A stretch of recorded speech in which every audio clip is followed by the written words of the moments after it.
Hello friends, good morning. Welcome to Ask spoken English academy. मी आरती बाके एक नवीन video घेऊन तुमच्या समोर आली आहे. आज आपण एक सेपरेट मॉडेल ऑब्झर्वर बघणार आहे ज्याचं नाव आहे हॅड बेटर. आता हॅड बेटर मध्ये तुम्हाला जेव्हा हॅड हा शब्द दिसेल तेव्हा तुम्ही म्हणाल मे बी हा पास्ट मधला काहीतरी सांगणार असतील मॅडम. Of course not. हा एक मॉडेल ऑब्झर्वर म्हणजे त्याचा एक इंडिव्हिज्युअल अर्थ आहे आणि त्याचे वेगवेगळ्या प्रकारचे उपयोग कसे होतात ते आज आपण बघणार आहे. हे आपण सेमी मॉडेल ऑब्झर्वर म्हटलं तरी चालेल. कशासाठी याचा वापर केला जातो? जसं की शूड आहे. शूड मध्ये आपण सल्ला देतो, उपदेश देत असतो. ह्याच्यापेक्षा जर स्ट्रॉंगर कोणता वर्ड असेल तर तो आहे हॅड बेटर. म्हणजे शूड काय होतं, जनरल ऍडवाइस देण्यासाठी वापरला जातो, पण हॅड बेटर काय करतो, स्पेसिफिक ऍडवाइस देण्यासाठी, शिफारस करण्यासाठी, सल्ला देण्यासाठी, उपदेश करण्यासाठी, वॉर्निंग देण्यासाठी याचा वापर केला जातो हॅड बेटर. हॅड बेटर म्हणजे केलेलं चांगलं राहील किंवा केलेलं बरं राहील या अर्थाने. आणि ह्याच्यामध्ये कंपल्सरी परिणाम सुद्धा तुम्हाला पुढे सांगायचे असतात किंवा ते लगेच त्या सेंटेन्स मध्ये कळतात. तू हे केलेलं चांगलं राहील. इथे जरी आपण फुल स्टॉप दिला तर बॅक ऑफ द माइंड हे चालू असतं, नाही तर हे होईल, नाहीतर हे होण्याची शक्यता आहे, असं हे तुम्हाला त्या वाक्यामध्ये लगेच काय होणार आहे, कळणार आहे. म्हणजे या वाक्यामध्ये पुढे परिणाम काय आहेत हे सुद्धा तुम्हाला डायरेक्टली इनडायरेक्टली सांगायचे आहेत किंवा समजून घ्यायचे आहेत. So we are going to see had better. Had better हे दोन्ही मिळून एकच शब्द आहे. दोन वेगवेगळे शब्द नाहीयेत, त्यांना आपल्याला सेपरेट करायचे नाही. ह्याच्या समोर आपण क्रियापदाचं जसं जसं पहिलं रूप वापरतो टू इन्फिनिटिव्ह वापरायची गरज नाही. त्याचा अर्थ आहे केलेलं चांगलं राहील किंवा बरं राहील. कशासाठी वापरतो? मगाशी सांगितल्यासारखं शिफारस करण्यासाठी, उपदेश देण्यासाठी, सल्ले देण्यासाठी आणि वॉर्निंग देण्यासाठी याचा वापर केला जातो. आणि ह्याला पुढे परिणाम हे असणारच आहे. ह्याच्या शॉर्ट मध्ये पण आपण सेंटेन्स करत असताना हॅड बेटर, हॅड पूर्ण न लिहिता जो आपला सब्जेक्ट त्याला अपॉस्ट्रोफी डी लावून पुढे बेटर लिहू शकतो, जे आपण एक्झाम्पल मध्ये बघणारच आहे. So we had better plant more trees or we will not get oxygen properly in future. आपण भरपूर झाडं लावलेलं चांगलं राहील, नाही तर फ्युचर मध्ये आपल्याला पुरेसं ऑक्सिजन मिळणार नाही. आता मी जर फक्त एवढा सेंटेन्स दिला असता म्हणजे समजा we had better plant more trees, आपण भरपूर झाडं लावण्याची गरज आहे, लावलेलं बरं राहील, चांगलं राहील, हा जरी फुल स्टॉप झाला तरी तुम्हाला पुढचे परिणाम कळणारच आहे. हा लावलं नाही तर काय होईल, तुम्ही पुढचं कारण काय करू शकता किंवा परिणाम काय करू शकता स्वतःहून शोधू शकता. म्हणजे हे ऑलरेडी सेंटेन्स आहे आणि त्याच्या पुढे कारण किंवा परिणाम हे पुढे असणारच आहे.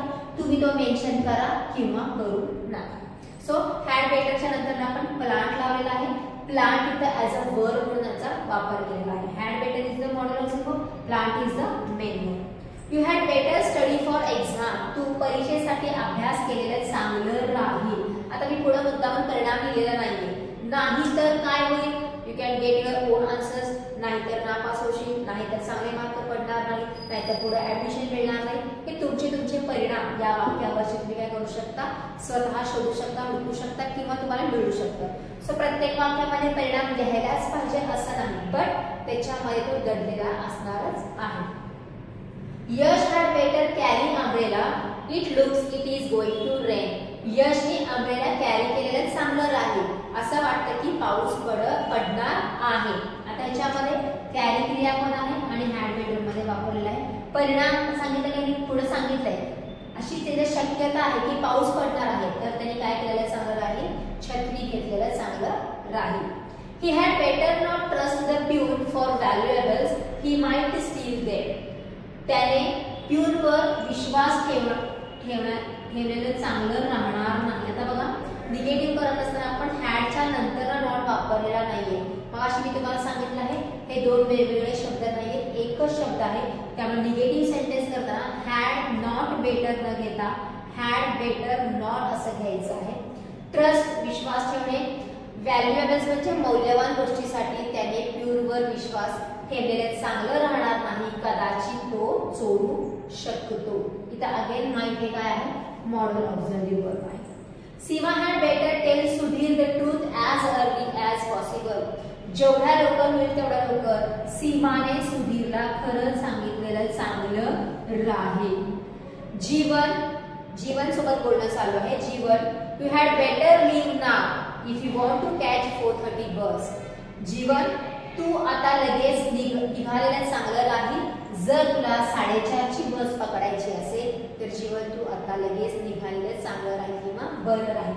आता मी तुम्हाला म्हटलं होतं आपल्याला ह्याचे शॉर्ट फॉर्म पण यूज करता येतं. जसं हॅड पूर्ण न वापरता जो आपला सब्जेक्ट आहे त्याला अपॉस्ट्रोफी लावून आपण काय केलेलं आहे, बी केलेला आहे. पुढे बेटर, परत क्रियापदाचं पहिलं. Rohit had better admit his mistake. रोहितने त्याची चूक मान्य केलेलं चांगलं राहील. नाही तर परिणाम त्याला भोगावे लागतील, जे काही कॉन्सिक्वेन्सेस पुढे येणार आहेत ते. It better not talk too much. तू खूप बोललेलं चांगलं राहणार नाही. निगेटिव्ह सेंटेन्स करत तर बेटरच्या नंतर नॉट आलेला आहे.